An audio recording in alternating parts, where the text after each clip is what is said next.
Hi, I'm Ben Chu. And I'm Jen Bullock. And welcome to Spa Secrets. So today we're going to be talking to you guys about KPIs. What are they? What do they mean to your business? And how can they help you grow massively in this coming year?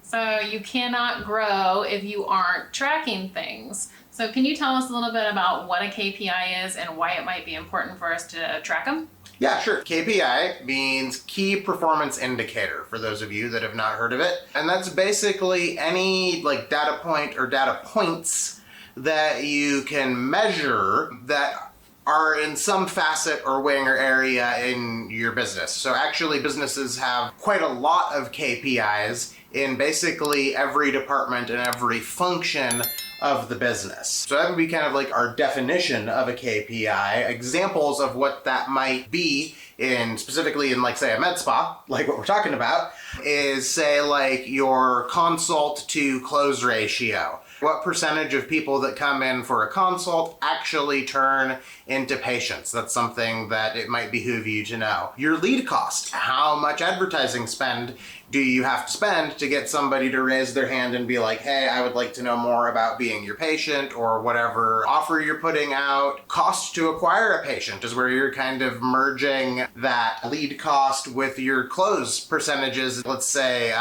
your lead cost is $10 for just like rough math or whatever. And then let's say you've got 10 leads, right? So you've got 10 leads at $10 each, that's $100.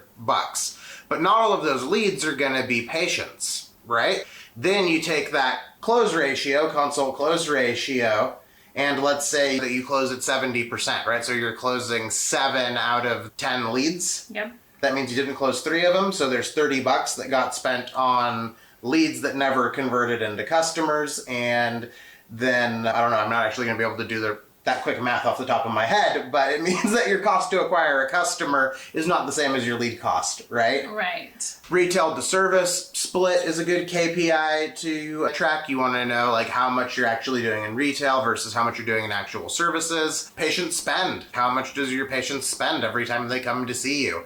And I could go on and on. Again, there are, probably 75 or more different KPIs that you could track inside an individual business. Right. And when I first started, I guess the only thing that I realized that I should be tracking was revenue, right? But one of the problems that I saw was I just thought, oh yeah, I gotta make a lot of money. And I would see $10,000 come in and $10,000 would go out. And I wasn't really sure where the money was coming from exactly and where it was going to, because in my mind, $10,000 seemed like a lot of money. Right? So it was this whole thing where I was like, well, I just need to make more money. And I continued to make more money every month, and I wasn't seeing my bank account grow because as much as I took in, I took out, or it went back out.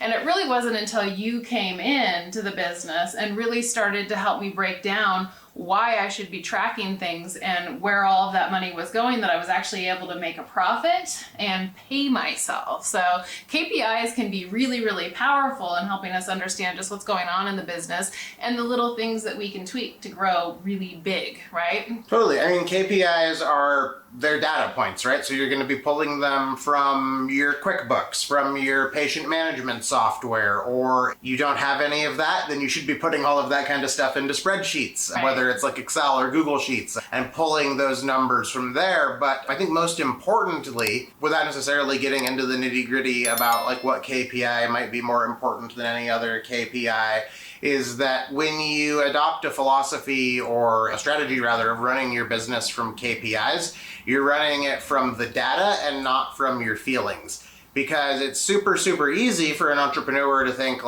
oh yeah, things are going great because I made $10,000, right, for example, and not realize that the business is actually on a long-term crash course for bankruptcy or running into the ground or something like that. Conversely, you can feel like you've had the worst month ever and that you're angling towards a crash. And then if you actually look at the numbers and then maybe realize that you actually had a really decent month. So your feelings really don't reflect the reality of what is going on in your business, and the KPIs allow you to see reality as what it is. Right. In a lot of ways, they function like the instruments and the knobs and the dials and stuff, say on like an airplane or an automobile or something like that.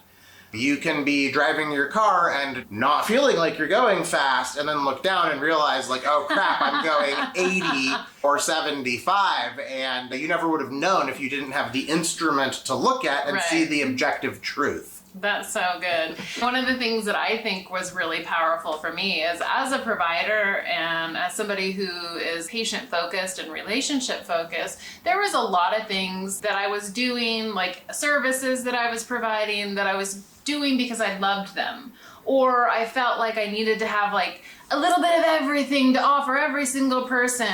And it really wasn't until we started looking at like what those procedures cost us, how my time was being spent and what my time was actually worth, that we were able to look at ways that we could really grow fast by making really small shifts. And it was kind of uncomfortable for me because my feelings about certain procedures were like, oh, I love doing that. It's something that I have like 5 people that I really like, that it's really important to them as clients or patients, and realizing that even though it was really important to those 5 patients and I liked doing it, that it really was inhibiting my ability to grow. And so having to just look at the data, take away the feelings from that, and then cut those services. Actually, when I let those things go, I felt so much more space for the stuff that really does move the dial in a positive direction. But I had to see those numbers and let go of my attachment to the emotional piece of it to be able to get there. I think that that's really important as far as just data is data. It doesn't lie, right? Totally. You can't know if you're moving the needle if you don't look at the needle. Because the needle doesn't care about your feelings and the needle doesn't move based on feelings. Right. I think I've gotten some emails recently and messages recently asking about KPIs and stuff. And I know you have too. That's kind of why we jumped forward into making this episode for this one, because it was on our list, but it wasn't necessarily the next one on our list to do. Like I said earlier, there are 75 or more different KPIs that you should be tracking for your business. But if I had to pick a big 3 for a med spa practice to start tracking immediately, if you weren't tracking any KPIs at all yet, I would say that they would probably be your lead cost, so that you know how much it's costing you every time somebody puts in their contact information and raises their hand and says like, hey, I'd like to inquire now about being a patient, so that you can really start knowing what platforms are actually providing good lead costs for you, what platforms you should maybe pull advertising from. You should definitely start looking at how much it costs you to acquire a lead and how that differs depending on the type of marketing that you're doing, and then adjust course accordingly. Right. The next one I would say would be your close rate, both on consults and on sales calls. Not all med spas do sales calls. All med spas are going to do consults, so no matter what, you should definitely know what percentage of new consults are turning into patients. Right. And again, adjust accordingly. I would say that if you are not at 70% or higher, then you've got some serious work to do on your consulting process. Right. And there's no way you're going to know that if you don't know your close percentage. Right. And then I would probably say that a third one to start looking at would be, this is one that I know a lot of med spas also don't look at, your retail to regular service percentages. Your med spas should ideally be doing a solid 15% of retail in terms of like your total sales. And if you're only at 5% or 10% and you're doing all services and not enough retail, you're missing a huge potential chunk of revenue to the tune of basically like another provider's wages, right? You know, like that you could be bringing in just retail. Yeah, and one thing I think that was really interesting about that specific piece for our clinic is that I didn't realize that retail and providing products for people that are first useful and what they need, that there was a mental component that went along with that, or a psychological component, where when you sent a product home with a patient, they were more likely to feel like they had received more value, and then were more likely to continue to do business with you. Which I always felt like, yeah, I have retail, but I didn't understand, first of all, enough about the product to be really good at selling it. And I didn't want to feel salesy or push people either, but people are happier when we anticipate A, what they need, and B, know enough about what we offer to be able to provide that for them. And they really do feel like we care about them. And so that's been one thing that we've really focused on growing for our practice over the last couple of years. I didn't even know that that was a thing, that it was something we should be tracking, and how that connected to how patients feel about their experience here and their desire to want to come back and to continue to do business with us. We started tracking our stuff within our office, but then we have a really good accountant that's aesthetics focused. Yep. And he's able to give us really good breakouts of what we're doing. And then also he's able to tell us how we're kind of comparing with the average other spa, and show us ways that we can learn and grow and really focus to take ourselves kind of to the next level. His name's Monty, and he is with the Wellness Capital. Yeah, Wellness Capital Management.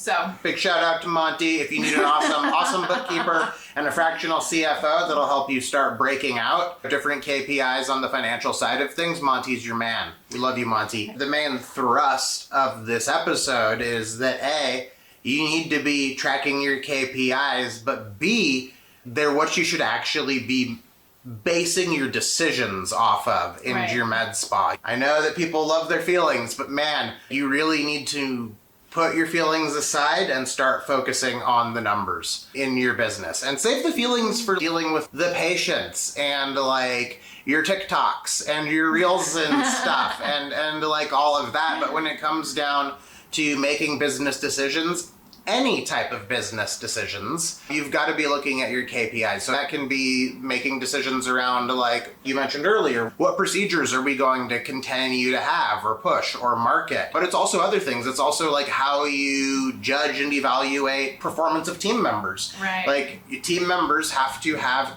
KPIs that they are accountable for and managed to the standard of. Example, meaning I just said earlier that like we want, say, a 70% close rate on consults or phone call, sales calls. Yep. So if teammates are not hitting that 70% standard, then based on that, we are going to make the decision to do more sales training, more remedial role playing, everything that we're gonna make decisions to bring that KPI up to where we believe it should be. Or in a case where we might want to bring a KPI down, one of the things that we track is missed phone calls. Right. It's very important for us that every time the phone rings in our practice that it is answered. So we actually track the number of missed phone calls, and that would be an example of a KPI that we are trying to bring down, because we want less than 10% of all calls ever to go unanswered. Right. And then that's how we evaluate our staff. So when we have our quarterly performance interviews, we're looking at KPIs. And again, there's a million KPIs. A lot of them are going to be in different areas of the business. So it's not like everybody's being tracked on the same KPIs. People should have KPIs that are relative to their department and relative to the role that they fulfill in the business. Okay? It wouldn't be fair for like me to come down on a teammate because Jen's consult close KPIs are not very great, right? So it is important that the KPIs are matched up to the section of the business and the individual roles that should be responsible for them. I would never go into a performance review with an employee and be all like, I just feel like you're not doing that great. Or like, I feel like you're doing awesome. You deserve a raise. Like I would never do either of those without like receipts, right? You know, to back it up. Well, and I think that when we know what we're supposed to be doing and we have like a set of expectations, it's way easier to meet them. So I feel communication is always something that we're working on here at our practice. And I think having just clear set expectations has really helped our team members like rise to the occasion. And helps me also as a provider who's like the artist and the creative. I understand what it is that we're supposed to be doing too. I just think it creates a lot more clarity. And I think generally for most good teams that everybody wants to be successful, right? We just need targets to hit. And if we're not hitting them, then we can go and figure out why. If we are, then we can say, yeah, we do need a bonus. We do need a raise, those kinds of things. So absolutely. I mean, in a lot of ways, running a business without KPIs is playing a sport without a scoreboard. Like, you have no idea what inning you're in, what half it is, how many points or fouls or whatever are on the board. You're just kind of running around doing your thing with no idea relative to whether you're doing a good job or not. KPIs are super important. I hope you start tracking them. I hope you start keeping them and basing your performance on them, setting your goals on them, managing your team on them, and saving all those feelies for the patients that need you to love on them, for like your social media and for like showing who you are. So if you guys got any value out of this, if you learned a thing or two, please hit that subscribe button, give us a thumbs up, because it really does help share the channel with other providers and other people that need to hear these things. Anything from you before we close on out? no, if you have any questions or need any clarification, just reach out to us directly. All right, bye guys.